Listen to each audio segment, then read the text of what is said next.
আমি অনুষ্ঠানের আগের দিন সাবিনা আপাকে জিজ্ঞাসা করছিলাম যে যে গানগুলো গাইবেন এই গানগুলোর নেপথ্যের গল্প যদি শুনতে চাই, উনি বলছিলেন আমার কোনো গল্প মনে নেই। 14,000 গান গাইলে 14,000 স্মৃতি তো আসলে মনে রাখা সম্ভব না। অনেকেই জানেন যে আমাদের দেশের অত্যন্ত সম্মানিত শিল্পী নীলুফার ইয়াসমিন, তিনি সাবিনা ইয়াসমিনের বোন, আর নীলুফার ইয়াসমিনের সন্তান হচ্ছে আগুন। সাবিনা ইয়াসমিন গল্প না বলতে পারেন।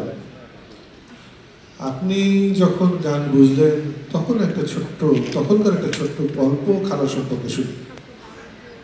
আমি আসলে বসে বলতে ভয় পাচ্ছি। আমি যখন খালাম্মার এই অনুষ্ঠানটার আয়োজনের ব্যাপারে শিল্পকলা থেকে আমার কাছে আসে, তখন আমি একটা ছোট বাইক দিয়েছিলাম। ওটা একটা ছোট্ট কথা বলি। ওখানে আমি বলেছিলাম যে খালাম্মা তো আমার খালাম্মাই ছোটবেলা থেকে আমার 4 খালার মধ্যে সবচেয়ে বেশি ক্লোজ ছিলাম আমি খালাম্মার সাথে।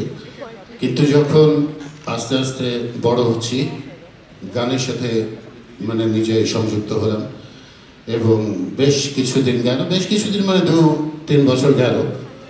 তো তখন হঠাৎ করে আমি ফিল করলাম যে সাবিনা ইয়াসমিন নামটা শুনলে আমার হাত পা কাঁপতে থাকে, এবং সেটার একমাত্র কারণ হচ্ছে উনি যেই মাপের মানুষ, ওইটা আমার তো ছোটবেলা থেকে বোঝার কথা। যেরকম আমি আমার বাবাকেও বুঝি না, মাকেও বুঝি না, ওনাদেরকে দেখেই বড় হয়েছে। কিন্তু যখন বুঝলাম যে উনি সর্বনাশ, এর বেশি আমার আর কিছু বলার নেই। একটা ছোট্ট শেষ কথা বুঝি যে আমার জীবনেও অর্জন খুব একটা কম নয়।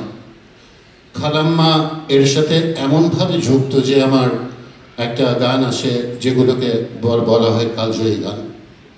পৃথিবীতে সুখ বলে যদি কিছু থেকে থাকে, তার নাম ভালোবাসা, তার নাম প্রেম।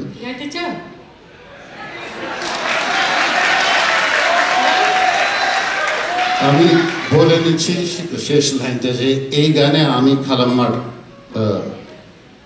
কি বলে সব কি কোয়ার্ডিনেটর ছিলাম। খালাম্মার কারণেই মানে আমার একটা বিশেষ শুনে ফেলি একটু ডিমে যেত।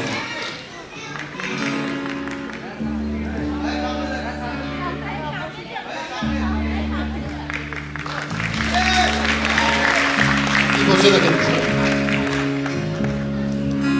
এ জীবন সংসার বড় মধু।